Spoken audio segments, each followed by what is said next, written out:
Hola, hola, buenas tardes, buenos días, buenas noches, a donde quiera que nos vean. Estamos contentos de estar por acá. Hoy tenemos a doña Melania Brenes Monge, especialista costarricense en proyectos y programas de aprovechamiento educativo de las tecnologías digitales. Actualmente, doña Melania pues tiene una función de vicepresidenta académica en EduTech de Centroamérica. También es líder de Didactus 101 Education Group. Fue viceministra académica del Ministerio de Educación Pública y actualmente pues reside en Alemania y la tenemos por acá para conversar un poquito sobre educación y las TICs. ¿Cómo estaban, doña Melania? Muchas gracias por estar por acá. Hola, muchas gracias, Josué, por la invitación. Siempre es un gusto compartir este tipo de temas. Muchas gracias. A nosotros pues nos encantan siempre los temas educativos y estamos pues siempre buscando la forma de crear opinión y de informar un poco a los compañeros docentes, a los colegas, a la gente que les interesa pues estos temas pedagógicos. Doña Melania, pues para iniciar me gustaría comentarle un poquito, ¿verdad? Ahorita estamos pues muy en temas de buscar un poco cerrar el gap, ¿verdad? Que hay en educación, que ahora con la pandemia pues se nos hizo pues mucho más evidente, ¿verdad? Antes también estaba, pues con la pandemia se nos agravó mucho más. Entonces pues hemos estado trabajando un poquito sobre qué tanto las TICs pueden ayudar, ¿verdad? A que esta gap que hay en educación, donde hay estudiantes que tienen pues dispositivos, hay estudiantes que no tienen dispositivos, hay estudiantes que tienen dispositivos pero no lo saben usar de una manera pues muy académica tal vez o muy funcional tal vez. Entonces cuando tenemos un escenario así que es como tan diverso, tan complejo, donde hay varios factores que coinciden en ciertas áreas, las TICs y los educadores que tantos pueden trabajar para que este problema pues vaya disminuyéndose poquito a poquito o muy rápido o muy lento tal vez. Ujú. Bueno, en primera instancia, Josué, sí, poner sobre la mesa la situación realmente de crisis y de necesidades, de brechas que estamos enfrentando, particularmente en Costa Rica, pero también en todos los países del mundo y en América Latina. La pérdida de aprendizajes, de alguna manera la brecha que existe también en temas de aprendizajes básicos como lectura, escritura, ¿verdad? Una base fundamental, un andamio fundamental para el aprendizaje el resto de los años es una situación que hay que poner sobre la mesa y definitivamente tiene que ser una prioridad en la gestión de la política pública educativa. Las tecnologías hace muchísimos años, ya desde los años 80 en el sistema educativo de Costa Rica tienen un rol fundamental, ¿verdad? Desde que se conciben los primeros proyectos de aprovechamiento de las tecnologías digitales en el marco de la educación pública se conciben como un dinamizador del desarrollo de capacidades de las personas. Esa es como la base fundamental, es como la computadora, el microprocesador que en aquel momento empieza a desarrollarse se pone a disposición de los niños y las niñas de todo el país y de los jóvenes orientado al desarrollo de capacidades de las personas. Y Costa Rica fue un país pionero en los años 80 sobre la visión de inclusión de tecnologías. Ya desde esa época, en Costa Rica se hablaba del tema de enseñar a programar a los chicos, es decir, con la visión clara de que los estudiantes aprendieran cómo funciona la tecnología desde los años 80. ¿Verdad? Un tema al que únicamente recientemente han llegado muchísimos países, inclusive países desarrollados. En Costa Rica esto fue una perspectiva que se empezó a gestar desde esa época y por tanto la tecnología ha tenido un rol fundamental. Esto ha venido evolucionando, por supuesto, con el tiempo, pero siempre manteniendo brechas importantes, condiciones que de alguna manera Ujú. limitan realmente el aprovechamiento de calidad de las tecnologías en el sistema para impactar o para realmente gestionar alcances amplios dentro de los procesos de aprendizaje de los niños y las niñas y los jóvenes, como por ejemplo el tema de acceso a Internet, que se ha vuelto un tema de discusión en los últimos años muy fuerte, ¿verdad? Acceso a Internet de calidad en los centros educativos para acceder a todo el cuerpo de conocimiento del mar, de conocimiento que está en la Internet, a la que no todos los niños, niñas y jóvenes tienen acceso hoy en día, todavía en Costa Rica y en muchos otros países de América Latina. Y entonces, pues sí, efectivamente todos estos elementos se mantienen. Sin embargo, es ya por muchísimos años, porque esto no es nuevo dentro de los procesos educativos, se sabe que las tecnologías tienen un potencial inmenso para contribuir al desarrollo de capacidades en las personas siempre que se usen o que se aprovechen ciertas de sus características habilitantes. Por ejemplo, en temas de aceleración curricular, que ahora es un tema que se habla muchísimo también en Ajá, la política pública educativa, la posibilidad que tienen las tecnologías de generar aprendizaje en cualquier momento y en cualquier lugar, eso que llamamos ubicuidad, ¿verdad? Aprendizaje ubicuo, que permite entonces que el proceso de aprendizaje personalizado salga de las paredes del aula y continúe en otros escenarios de aprendizaje donde el niño o la niña puede seguir ampliando y reforzando o inclusive consolidando aprendizajes en áreas que puedan ser importantes y que puedan ser básicas, por ejemplo, como en el desarrollo de la comprensión lectora, donde no necesariamente en el espacio del aula el maestro tiene esa posibilidad de generar espacios de exposición hacia textos complejos para que el niño desarrolle la posibilidad de comprender más a fondo, pero puede haber procesos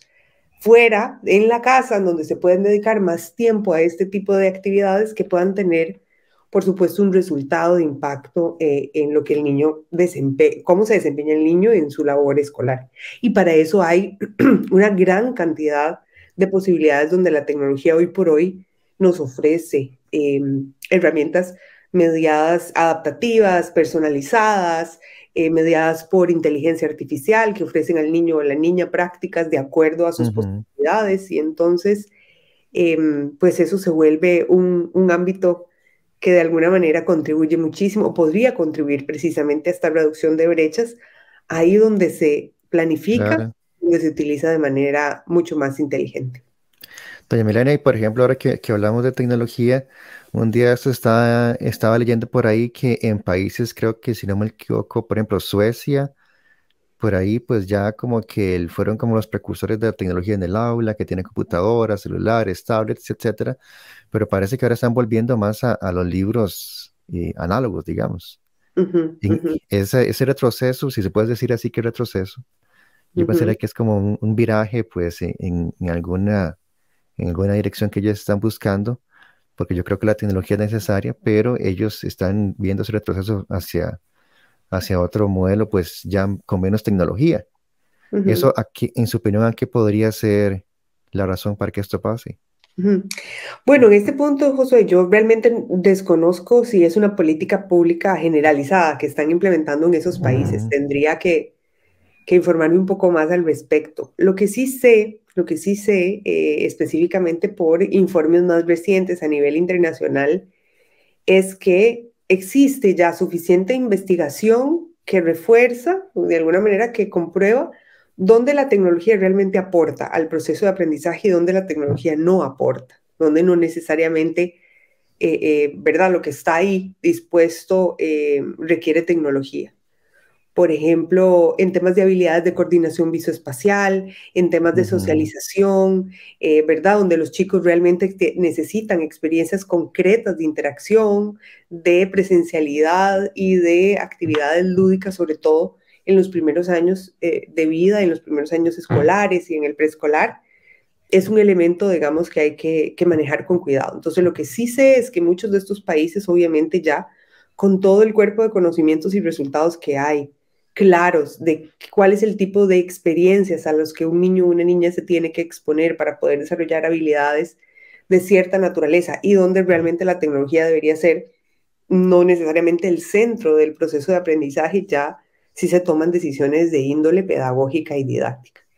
Pero creo que esto es un elemento obviamente que tiene que ver con variables relativas al nivel de desarrollo en que los chicos ujú, están, ¿verdad? Al nivel también educativo que están cursando, porque, por ejemplo, en la secundaria e incluso en los últimos años de la primaria, la tecnología está tan inmersa en la cotidianidad de los niños y niñas en estos países y en todos los países del mundo también, que hay una responsabilidad grande en la formación de personas que no solamente sepan cómo funcionan las tecnologías, sino cómo se pueden usar de manera ética, responsable y segura, ¿verdad? Y ahí es un elemento, una meta de aprendizaje donde las escuelas y los colegios también tienen una responsabilidad importante en temas también relativos a la protección de los derechos de los niños y las niñas.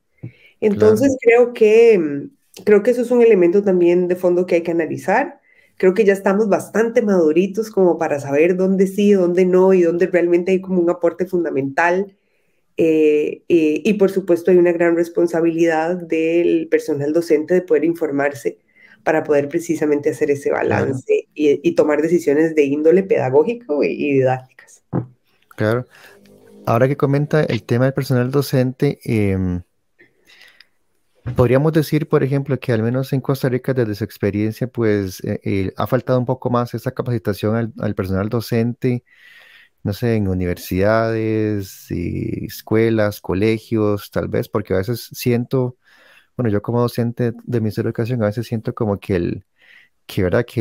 Hace años, ¿verdad? Como usted comenta, la Omar Dengo venía con computadoras y daba computadoras a los estudiantes, los estudiantes la tenían, había una capacitación por ahí, pero eso yo sentía como que faltaba mucho más, ¿verdad? Porque a veces tal vez uno pensaba que los padres de familia o la comunidad educativa en sí pensaba que ya porque el educador tenía una computadora que le dieron a los estudiantes también le dieron, entonces ya como que la tecnología iba a estar presente, ¿verdad? Y como que iba a estar eh, mucho más efectiva.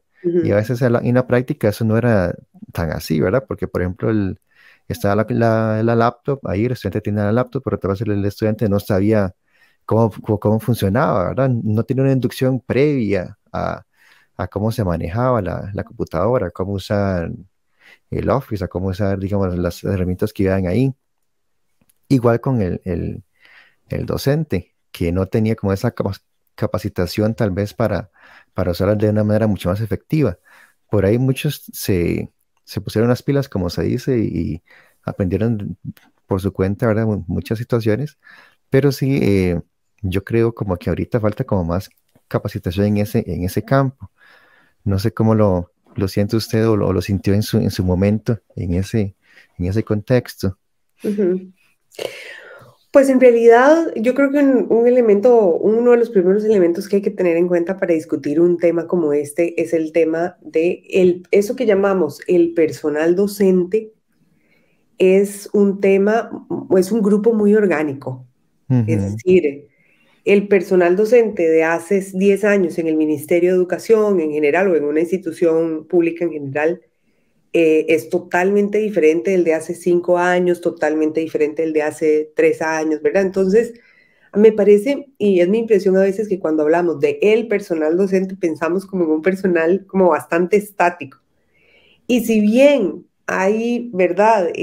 Pues una población que se mantiene bastante dentro del sistema educativo, es una población que también hay que reconocerle sus ciclos de desarrollo profesional, porque no es lo mismo un docente en sus primeros 5 años, no es lo mismo en los claro, 10, y no es lo tiene que ir mismo un evolucionando. docente en los 15, en los 20 y ya casi, digamos, próximo a pensionarse. Entonces, no solamente no es estático como grupo, sino además no es estático internamente, porque vamos variando, vamos generando Ujú, experiencia, inclusive vamos de alguna manera como docentes estableciendo algo que yo he llamado como su propio modelo didáctico. O sea, yo ya empiezo a los 5 años a establecer diseños didácticos que son con actividades, que son las que mejor me caracterizan, las que yo he sentido que mis estudiantes aprenden de mejor manera, y etcétera. Entonces también vamos ujú. consolidando ese tipo de elementos.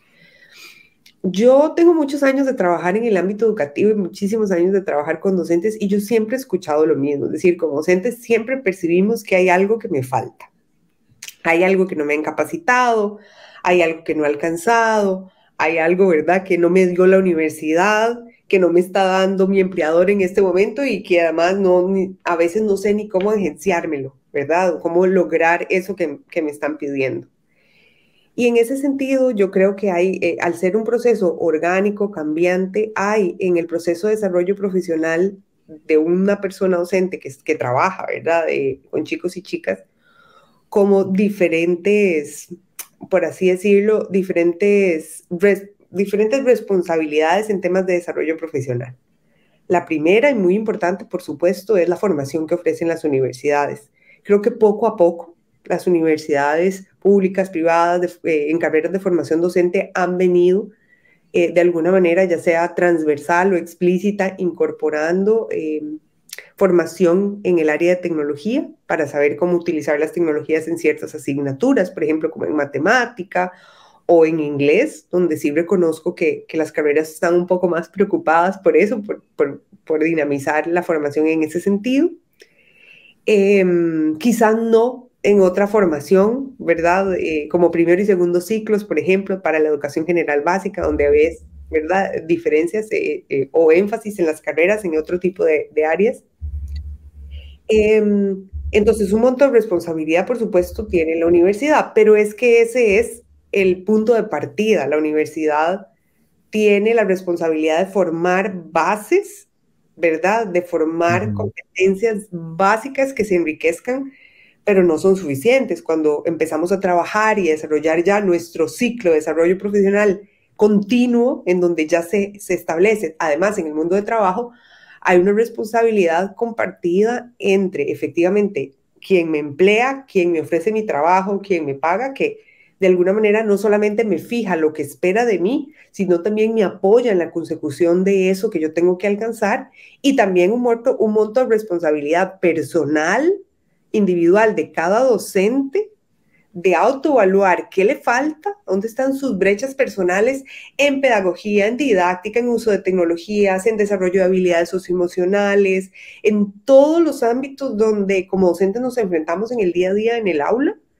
y por tanto buscar también la manera de solventar, no estoy diciendo solamente llevar cursos, sino que hay muchas maneras de solventar la posibilidad de adquirir nuevos conocimientos en intercambios con otros compañeros, en grupos de trabajo, aprovechando reuniones de discusión donde alguno que sabe un poco más me comparte algo con lo que yo Claro. puedo experimentar, ¿verdad? Entonces creo que eso es un elemento. Creo que nunca va a existir en la historia ningún docente que diga, tengo la capacitación necesaria porque sí, ya me la dieron. La tengo al 100%. Ajá. Sí, es que es Exacto. el detalle de los docentes, ¿verdad? Que siempre buscan como estar el paso más adelante para poder dar el mejor experiencia pedagógica a los estudiantes posible. Entonces, en esa búsqueda, pues uno siempre anda buscando, valga la redundancia, ¿verdad? Ir como más allá, como que si me faltara una capacitación extra para esto, que dónde la consigo, que si así lo estaré haciendo mejor. Ahora que habla doña Melania de herramientas y de plataformas, en su experiencia, ¿hay alguna plataforma, alguna herramienta que sea efectiva para cierta área, por ejemplo? No sé, por ejemplo, haya alguna plataforma, alguna herramienta que ayude a los docentes en este momento que tenemos pues el problema de lectoescritura, por ejemplo, en Costa Rica, que el Ministerio ha hecho especial énfasis en este tema, en que, por ejemplo, se puede ayudar al estudiante a través de la tecnología a poder cerrar esta brecha en lectoescritura, por ejemplo. Sí, claro, hay bastantes opciones de plataformas. Creo que se puede, cuando uno se enfrenta, digamos, a seleccionar plataformas de esta naturaleza, debería evaluar criterios, por ejemplo, porque plataformas hay muchas, pero creo que lo Ujú. que hay que tener claro es Buscar la cuáles son adecuada. los criterios de usabilidad y calidad Ajá. que esas plataformas tienen que tener para poder cumplir una función, ¿verdad?, exitosa en los procesos de aprendizaje. Por ejemplo, una plataforma que haya sido creada, por ejemplo, en el caso de nosotros que hablamos español, con lenguaje de origen español para la comprensión lectora en el idioma, porque existen muchas plataformas de comprensión lectora de inglés que tienen multilenguaje y que entonces entrenan comprensión lectora, pero es con traducción del inglés. Entonces, Ujú. muchas veces las lecturas, los temas, el contexto, La inclusive el semántica. lenguaje que de traducción puede hacer Ujú. perder calidad y no Claro. necesariamente, y de alguna manera ser un poco una variable que hace ruido en la calidad de la herramienta. Entonces, plataformas que sean, llamémosle así, nativas del idioma español, que están creadas sobre cómo se aprende español, cómo se comprende el español a nivel de comprensión lectora. Creo que eso es un primer criterio en este tema, ¿verdad? Porque hay otros temas en que esto no es Claro. necesariamente, ¿verdad?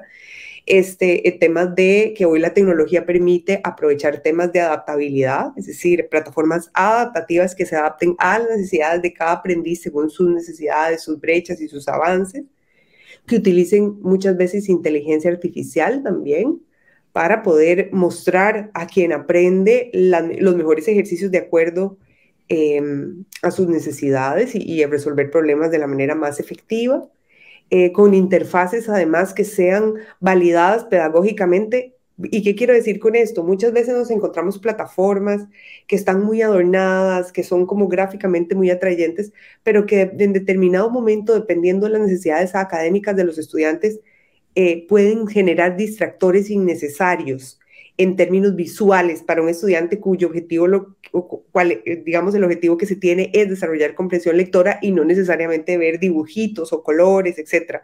Entonces, también plataformas que balanceen en temas de usabilidad de imagen gráfica, que lo que está contenido en la interfaz no distraiga al estudiante de lo que realmente es el objetivo del aprendizaje.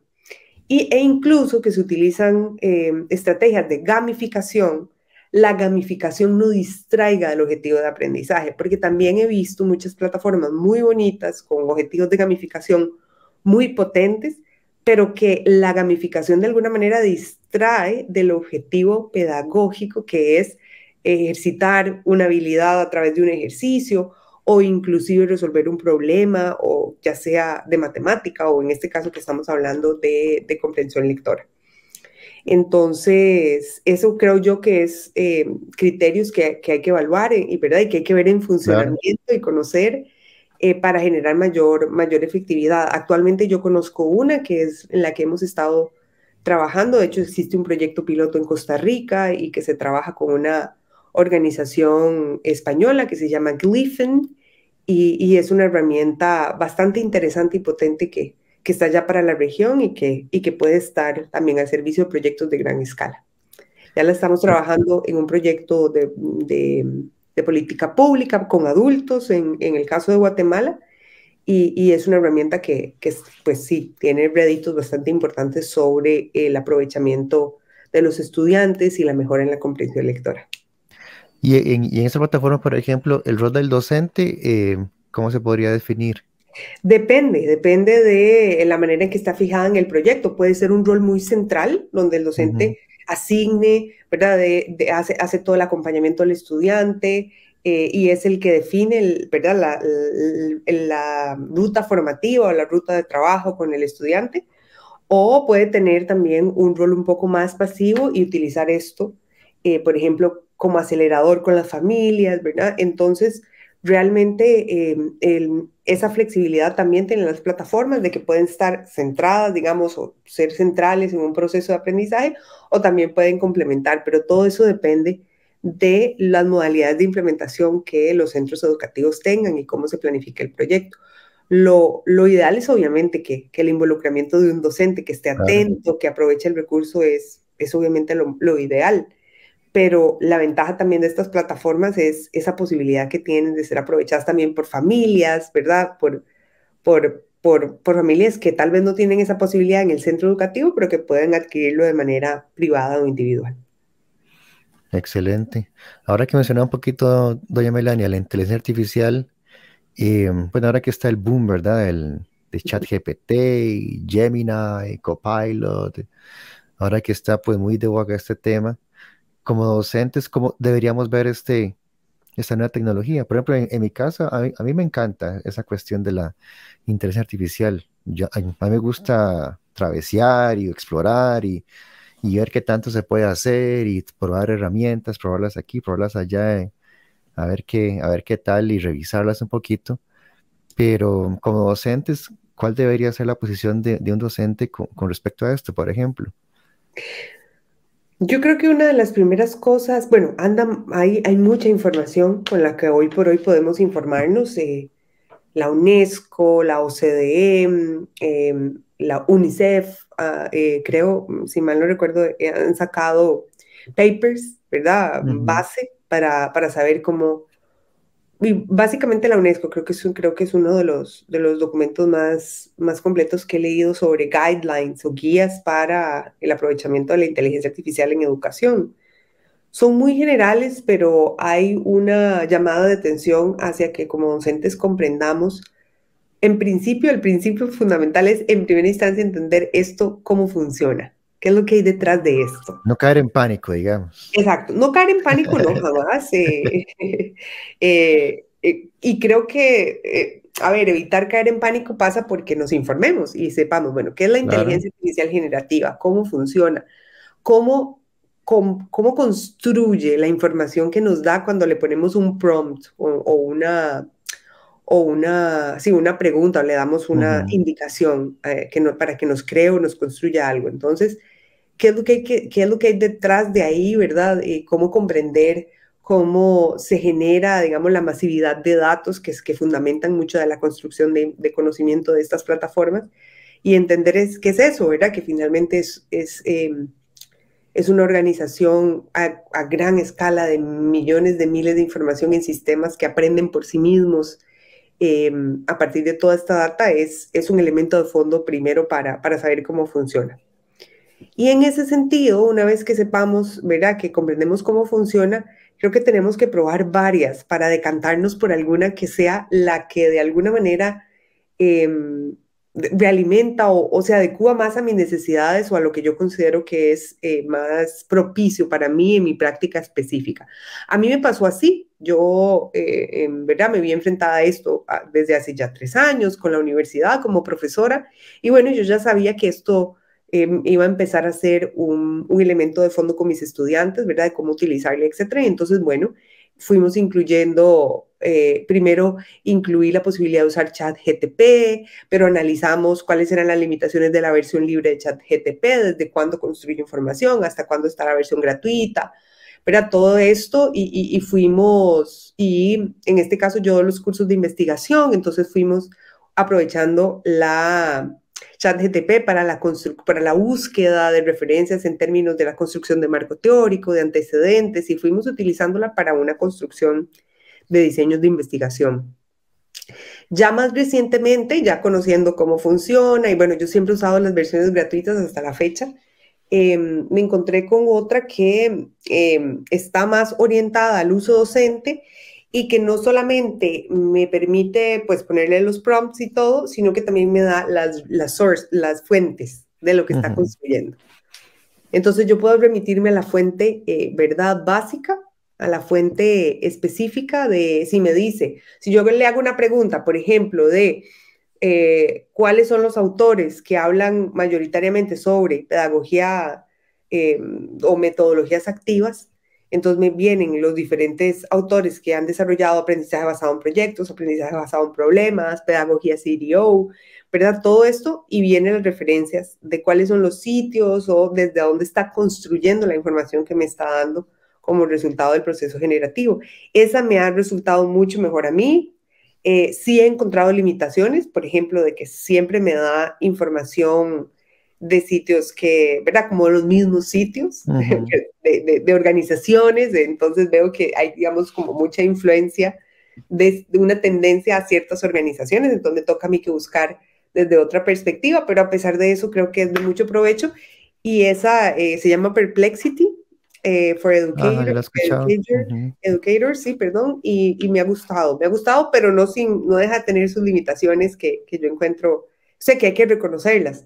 Entonces yo creo que es eso, es atrevernos, investigar, entender cómo funcionan, pero también hacer una valoración crítica de hasta dónde me sirve y hasta dónde no me sirve, ¿verdad? Hasta dónde Claro. lo que está desarrollándose ahí es válido a partir de mi expertise.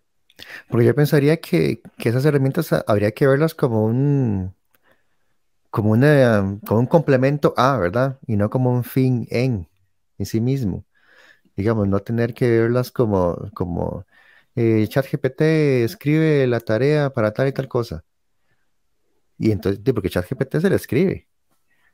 Pero el tema es que dónde queda pues mi aprendizaje en el proceso de construcción de ese documento, por ejemplo.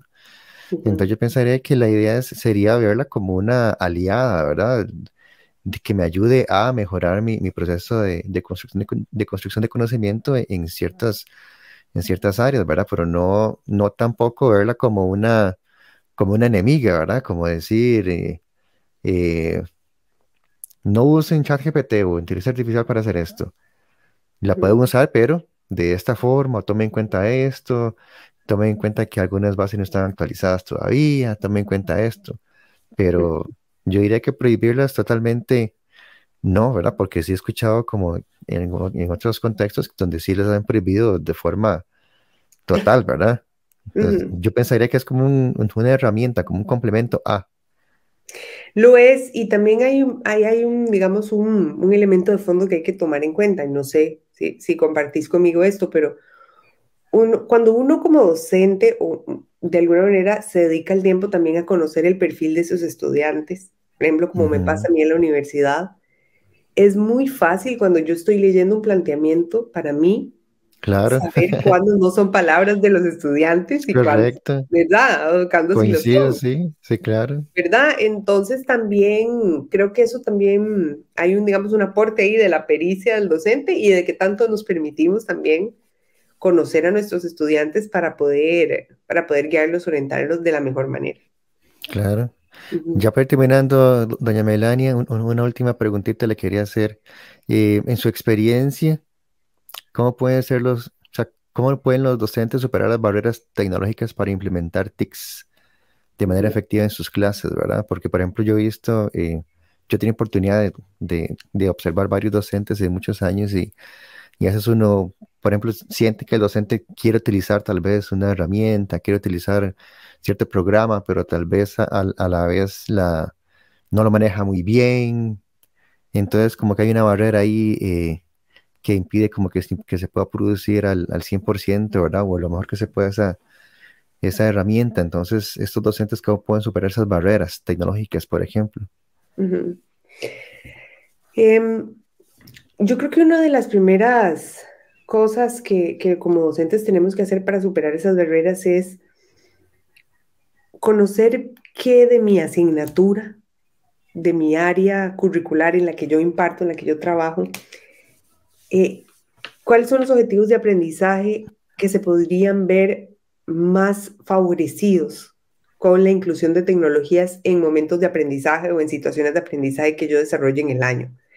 Es decir, es un poco, es como volver hacia los orígenes de nuestro propio currículum y decir, bueno, quizás en el aprendizaje de las ciencias, en ciertas áreas experimentales o de investigación o de creación, ¿verdad? Se requieran más ambientes de aprendizaje mucho más concretos y en estos podría venir el apoyo de videos, etcétera. Entonces yo primero me volcaría un poco a mirar como docente a dónde esas áreas curriculares y ejes, ¿verdad? Temáticos, llamémosle así, de nuestro currículum, que podrían verse más enriquecidos por metodologías activas y también la inclusión de tecnologías digitales, a trabajarlo por proyectos, trabajarlo con aprendizaje por indagación, ¿verdad? Trabajar ciertas metodologías que son muy compatibles con aprovechar las tecnologías digitales para comunicar, para colaborar, para buscar información, para desarrollar ciertas habilidades. Creo que eso es una primera cosa.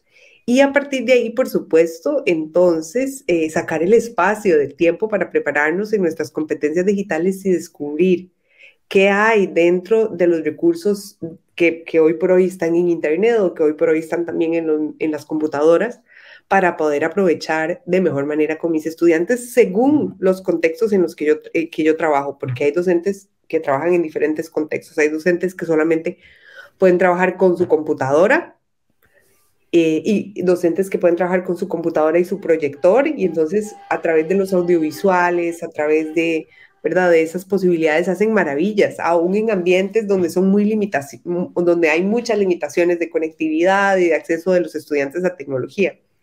Así como hay docentes que pueden trabajar con tablets, con iPads, ¿verdad? Con recursos un poco más ilimitados y entonces también, digamos, ahí tienen un escenario que orquestar, llamémosle así, mucho más sofisticado, porque tienen que meter dentro del plan en qué momento se va a usar, de qué manera, si es en grupo, si es individual, con qué herramienta, si los estudiantes la saben usar, entonces todo esto, pero sí creo que hay que concebirlo como un proceso en evolución.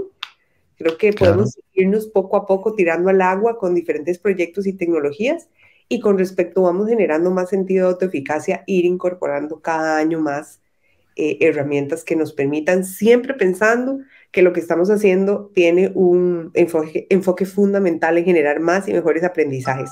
No, no utilizar la tecnología per se para que los chicos, porque pues la tengo ahí para no desperdiciarla, no, sino porque realmente la voy a utilizar para alcanzar objetivos de aprendizaje significativos en los chicos y en las chicas. Claro, y también ahí tendría que estar, ¿verdad? El hecho de que el docente tiene que estar evolucionando por sí mismo, ¿verdad? Para poder responder a las necesidades del estudiante cada día, porque el estudiante por sí mismo evoluciona, se actualiza, el estudiante de hace 10 años no es el mismo de hoy, entonces el docente tiene que ir en ese mismo paso, ¿verdad? Para poder ir atendiendo las necesidades que cada año van evolucionando, ¿verdad? Como el mundo evoluciona, la tecnología evoluciona, las formas de comunicarse evolucionan, entonces el docente también tiene que ir en ese mismo ritmo para poder atender las necesidades del docente como tal y también del estudiante que es el que recibe al fin el servicio. Así es. Y sin embargo, y aunque los estudiantes evolucionen y aprendan a utilizar muchas herramientas y tienen mucha interacción en redes sociales, etcétera, es claro para quienes trabajamos en temas de tecnología que hay un camino largo por recorrer con los Claro, estudiantes relativo a enseñarles cómo hacer el uso más óptimo de las tecnologías que tienen a la mano y también el uso que los exponga menos, que de alguna manera también perjudique menos el desarrollo de su reputación digital, ¿verdad? Que les permita realmente ejercer una ciudadanía digital responsable y ética. Entonces, si bien los estudiantes saben usar muchas cosas y se exponen a muchas cosas, hay muchas otras que son parte del proceso formativo y la madurez de la cual los docentes y los centros educativos no nos vamos a salvar.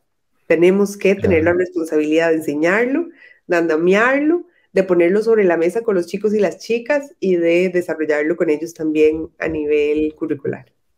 claro.